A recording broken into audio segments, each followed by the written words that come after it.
Like the sea meets If I needed a hand, I'll be there for you. And if I needed a hand, you'll be there for me. That's a saying, but I'm always there for people. That's the first question. It's a Monday, and I know people go for work. And after work, you're home. Do you have a plan? Yes. Stop giving out your plan to people. People can photocopy your plans and do their other things. Welcome to the life I live. My name is Susan Awar. You're in UBC. Today I have a lady. I'm so impressed, inspired that women picked up. Not like lately days when our mothers would just be home and they cook food. But today, every moment I go to an office to interview a woman, I'd be like, women on front line, we are taking over. Yes, why not? I have a lady with me. She's going to tell me her names, and we have to know first her names briefly. Then we know why she's on the life I live. Thank you so much.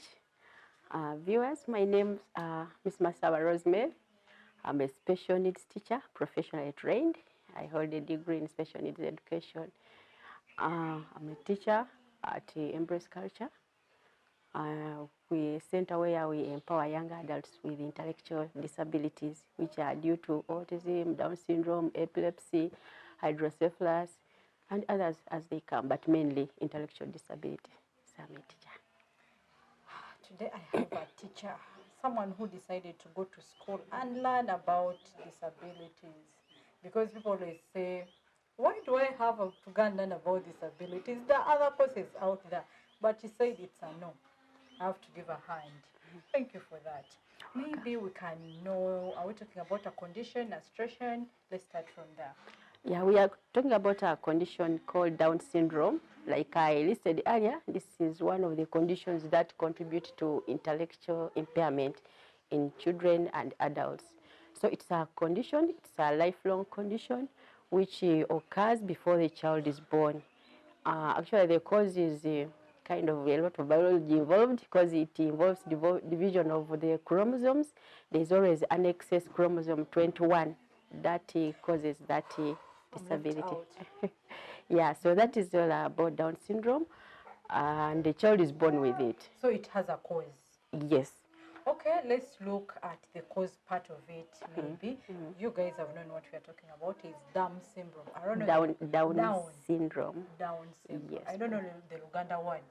Does it have a Luganda word? Honestly, I've not heard about it. Okay, now we are here learning again. We shall learn and we shall never stop. On learning, we take up something. After learning, we educate the society. Absolutely. Because people out there, kept in houses, people out there, they want to know, but then they don't have that right information. Let's start with the cause. You said earlier there is a cause of this. Yes, please. Does it affect the mother, or does the mother bring the cause? Because I'm looking at a situation whereby it's there before the child is born. Yes, please. So like I said before, the cause is due to an excess chromosome. You know, during mutation, those biology things of production, the cells, each person has we have a certain number of cells which are contributed by both the mother and the father. But during division, there is an excess one which is called abnormal. So that abnormal chromosome, the excess 21, is the one which causes Down syndrome during mutation when the child is being formed in the womb.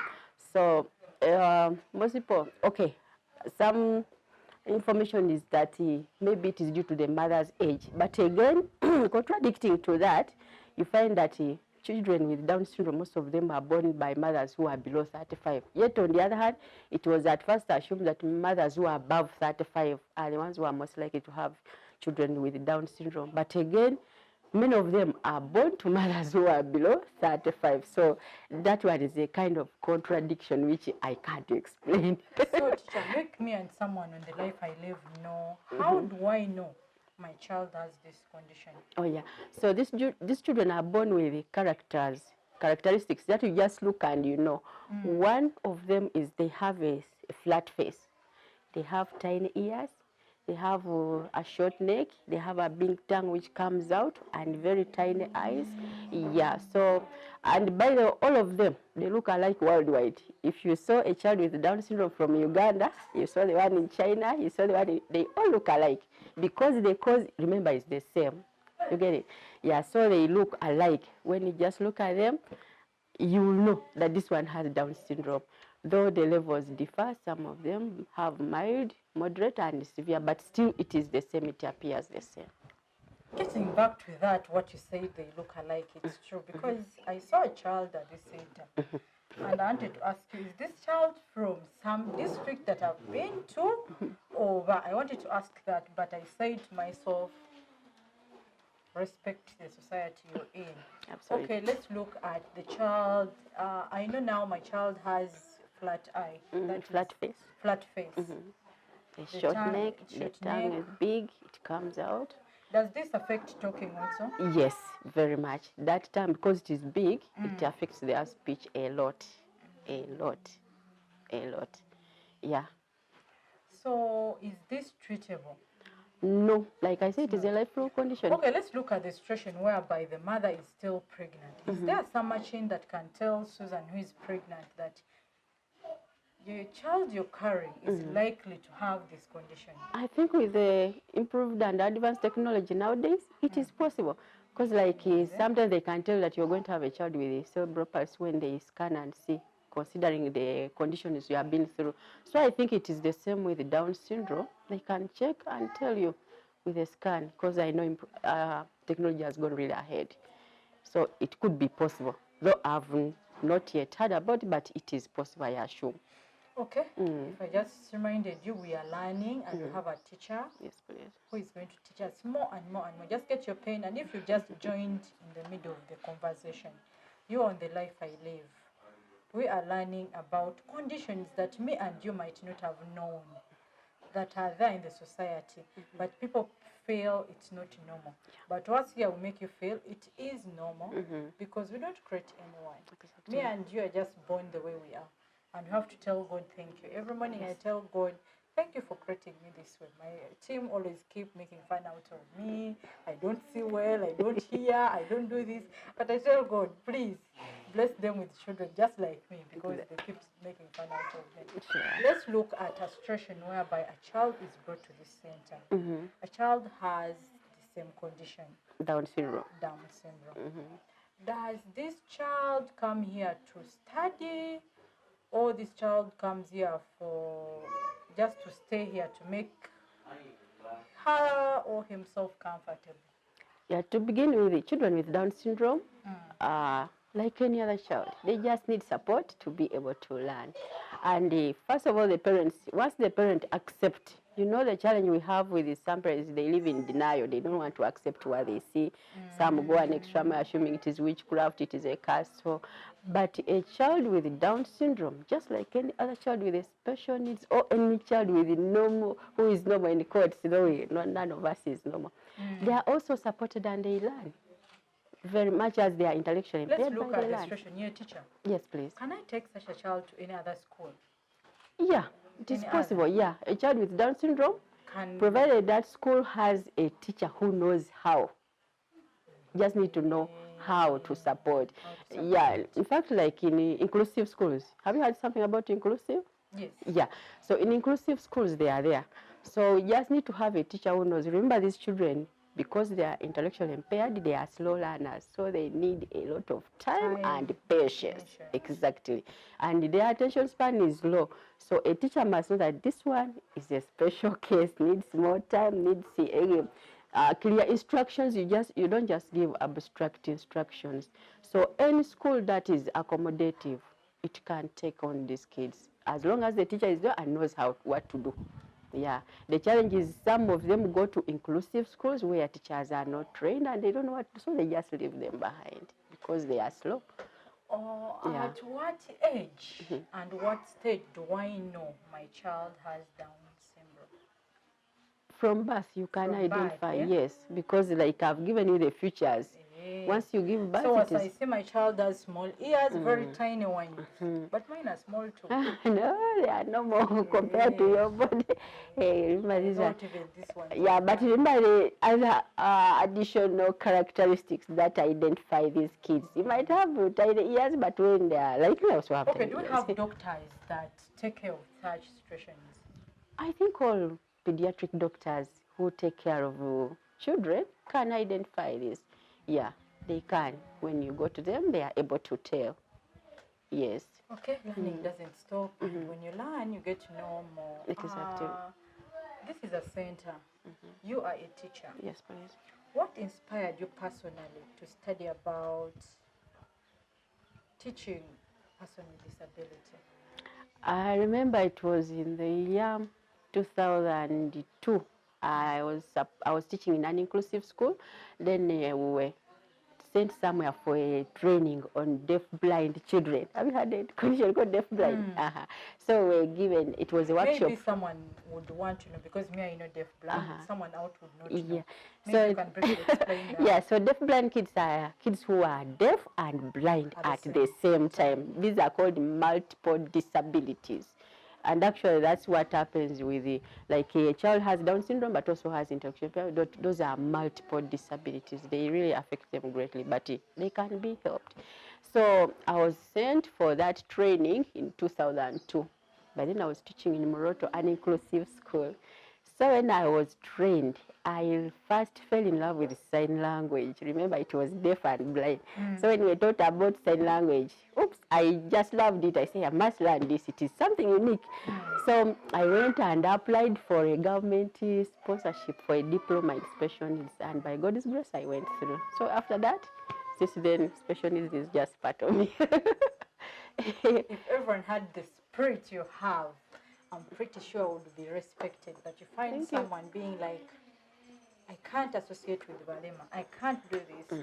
So you got inspired, the training, you went for the training. Let's look at life at the training. Personally, I don't know sign language. Actually, someone just sent me an email saying, Susan, I want to teach you sign language. So one day, one time, I'll be on this set and I'll be doing this. That's great. Let's look at life after that training. You came here or you went back to the school? No, actually, after that training, I left that school because it was an inclusive school. So I came to Kampala. There was a deaf school that needed teachers, and that's where I did my school practice. So I was retained at a deaf school. It's called Mulago School for the Deaf, if you heard about it. That's where I've been teaching for over 10 years before I came here. Yeah. Okay, it's not easy to associate with the deaf. Someone told me that short-tempered. Yeah. Yes. Let's look at one of the challenges, because you've been to this for long. Yeah, it's almost 4 years. You understand them. You know what it takes to handle someone. Let's look at some of the challenges personally you face. With deaf children or special needs kids? Special needs all together. Yeah, like you said, one of them is they have a short temper. They have a short memory. You have to keep reteaching and teaching something. That's why with our teaching, you can't follow that ordinary syllabus. That I have to hurry and finish the syllabus. No, you have to take your time. Even if they get one concept, even if after 2 years, as long as they get it, that's very good, because they have a short memory. They have to be taught and taught and talked to and talked to. Like we always have guidance skills and guidance sessions here and counseling. You tell them that, abusing is bad. They say, yes, it is bad and I will not abuse. In the next minute, exactly. They are abusing. So you have to keep telling them, that it is bad. Exactly. So because of that short memory. So that is one of the challenges. And their temper, of course, sometimes they throw tantrums. Then like children with autism, that one is really tricky. Their behaviors, they have these sometimes aggressive behaviors. They fight, they hit, they destroy things. So it is really a big challenge. In fact, if you don't have the passion, in most cases you can't keep around them. Yeah, those are just some of the challenges. Then another challenge maybe is the parents. Some parents don't want to accept. And like I'll tell you a scenario when I was still teaching in Mulago. A parent would come. This is a child who was born deaf. and is profound. Well, they can learn, but there are some things you don't expect them to achieve. Like a parent Faster. Then a parent comes and say, I want you to teach my child. I want this child to learn and become a lawyer. You get that? So it's like they want your teacher to make a miracle. Yet we have to teach these kids the way they learn. They have high They expectations. just come and say, even if it takes what, I want this And child to be a lawyer. exactly. The rest is up to you. Exactly. All I want is I want a lawyer in my family. In my family, and This is the child I want to be a lawyer. So it is really a big challenge for a teacher. Yet some of these things are not achievable with children with special needs. Yeah.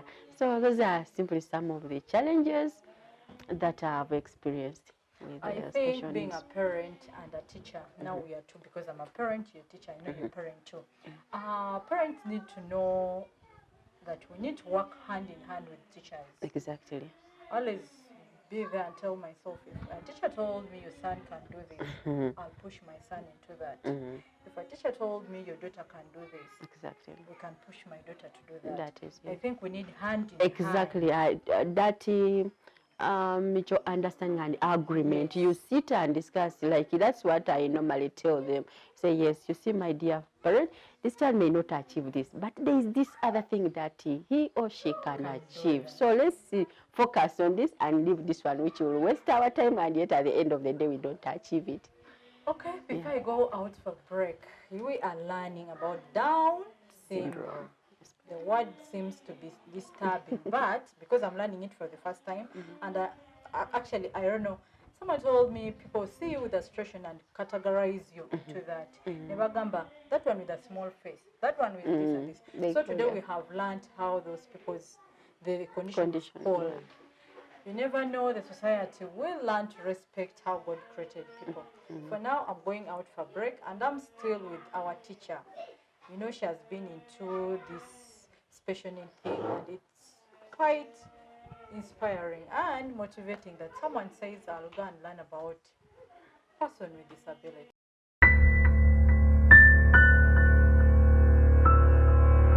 I take long to see trees. So today I just traveled and I've looked at trees, I've seen mangoes, everything. Because when we be in the city center, trees are not there. Maybe my area, but your area might have them.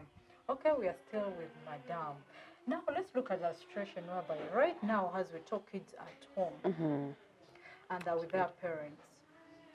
Do you think when they come back, we are starting from zero, or we have somewhere to start from? Actually, that is one of our challenges generally. When they go home, they regress because most parents don't know how to continue supporting them like we did at school. So, honestly, after this long time at home, most of them will come when we are literally on zero. Apart from those parents who are able to Do you get some time to educate parents with children who have conditions on how to handle them while at home? Yes, when they come over, like when they come to pick, normally when we are giving them like reports, those progressive reports. Okay, let's look at a situation, they're getting reports, and to look at a child who is in Nakapiripiriti. You are a teacher. Is there any way me and you, or someone out there would say, let's have training, it should be an online or something, for a parent who cannot afford to bring a child in Kampala? How possible is that? That one is possible with our outreach team. We have our outreach team, which is led by Steven, whom you interviewed before. So that one normally goes in the field where they do assessment, identification, and training of parents. Yeah, but if it is organized, all of us are able to go and do that. Just needed this service. And if me and someone out there can put in something, at least to make our parents who cannot afford coming here, because now not everyone can afford being here. Absolutely. Not everyone can afford a meal, but if you can have that small other extra one, you can give it to someone. So if we had a hand or someone who would want someone to learn, the parents who don't have TVs, you know that. That is true. But they are going to miss this learning. I know. So we can say, if we don't have this, we can do this. Exactly. I keep telling myself, Exactly. I don't have to give someone food every day. If I gave you something that can give you food tomorrow, if I'm not on set, that would be much better. Okay, let's look at a situation. Children are brought here. They stay here for 3 years. Yes, please. What is your next plan? So our plan after the 3 years, remember we have taken them through basic academics, ADLs, then the vocational skills, and some behavior training. So they they graduate and they are sent back home in the society. But remember, of course, they can't be independent 100%. They have to go back home and they are supposed to carry on with the skills they have acquired. For example, a child has acquired the skills in horticulture. You've seen our gardens of vegetables. So we expect that child to be supported back home to start a garden, be selling those vegetables and earn a living. They are taught art and craft skills. Yeah, the parents should support and they say start for them like that project, buy for them beads, and they continue doing those crafts, beadwork, and they sell just to earn a living and to be partly independent, at least if they can. Because normally even when we are making things here, we sell them. So like when they are sold, we show them this is what you earned. We kind of save, then it goes back in the project. So at home, that will be that child's money to support. They also know when they have earned something. Like when we sell our vegetables, they get to know that this is, in fact, it would have been if the schools were open and you come during our showcasing, they sell themselves, then they get the money, we count and they save it, then it goes back in the project. So we expect that to continue back home. They have to continue with the same skills. So for you, yours ends in passing out and teaching. You don't have that. We follow up. That to follow. There is following up. That's why we have our outreach program. That's so what you it follow does. Up to get to know Exactly. how the Susan who trains Exactly. here is doing. Exactly. Even during this lockdown, that's what we have been doing. The outreach team goes out, follows out on them, takes them some work to do, some seedlings to plant. Those who are in agriculture, the beads, that's what we've been doing. So we follow up. If you cannot be a doctor, you can be a farmer. If you cannot be a lawyer, you can be a me. Exactly. If I cannot be a me, I can also be a teacher at the same time. So I think we need to just get to know our area of exactly. What can I do better?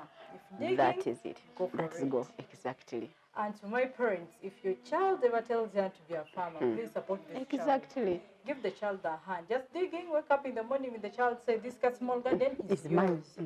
You'll have to plant this and this and this. If your child wants to put football, do it. Exactly. That's what being a parent takes.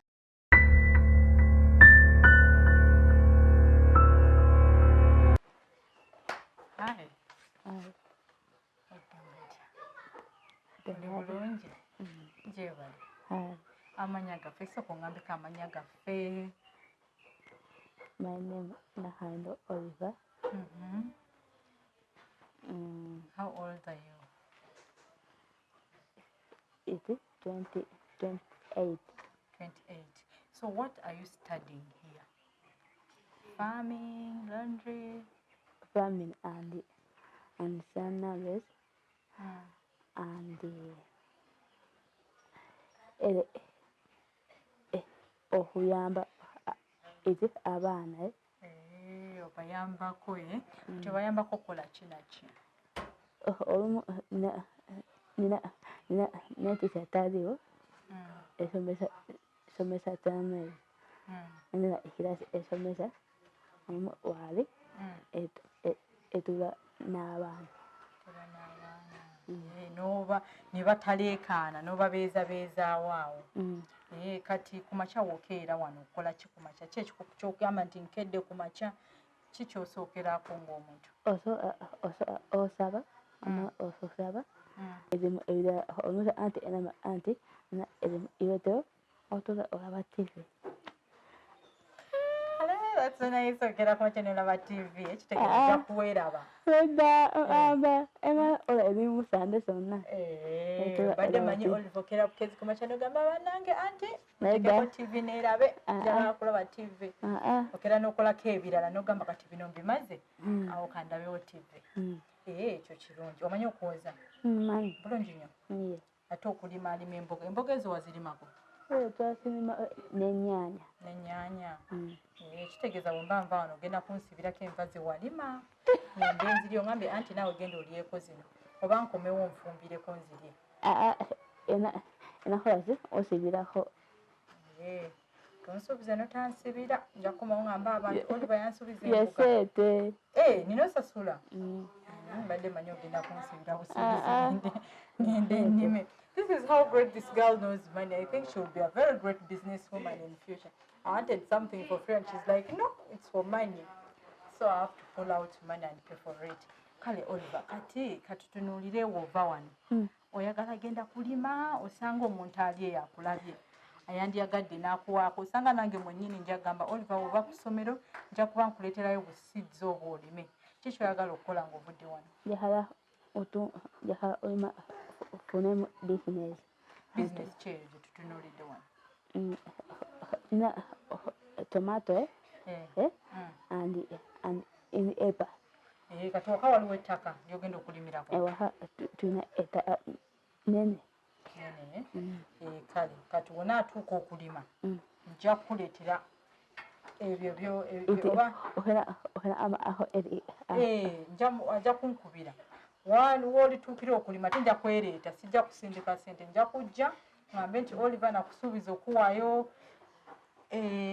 seeds ziizino olima emboga ate nkomewo ndabe ennyaanya zo we zituuse manye nti kati Oliver ennyaanya ze zituuse wano. Akatale siyinza kanoonya nja zeeriira. Awo nkwesasulire. Osobola osobola umpa esimba efunamu sete etunyemu otolako esimu oyitolera ezimu nzitoolako nenzitereka kati zino sente wozitereka ogenda zikozesa ki? Ofula ebirala nga ki? ofula seed ofula ebirala ogula siidi endala. Kale nja zikuleetera ng'otuuse okulima ojja kuŋŋamba sagala za ssomero njagala ggwe nga ggwe weekulaakulanye nga ggwe ngambe nti ennimiro eyenkana bwe nti twetaaga siidi weeziti kati awo nkuleetere olime. Thank you so much. Okay, she just planning to dig and if she gets that time of digging, I've promised her to buy her the seeds. I want her to see what she can do because now here comes a situation where she says, I want to dig and have my money for farming. Yes, you also can support someone out there. In the morning, she does laundry. After laundry, she tells aunties, Auntie, I can now be on TV. I can be on UBC and see news of UBC and the rest and the life I live. That's what she does. And if teachers are not there, she makes sure she maintains the younger ones, not to make a lot of noise. So that's so nice of her because if she can be there for the kids, then she can be there for anyone. For now, I'm signing out. My name is Susan Award. You on the life I live. Doubt and if, but it's a win from being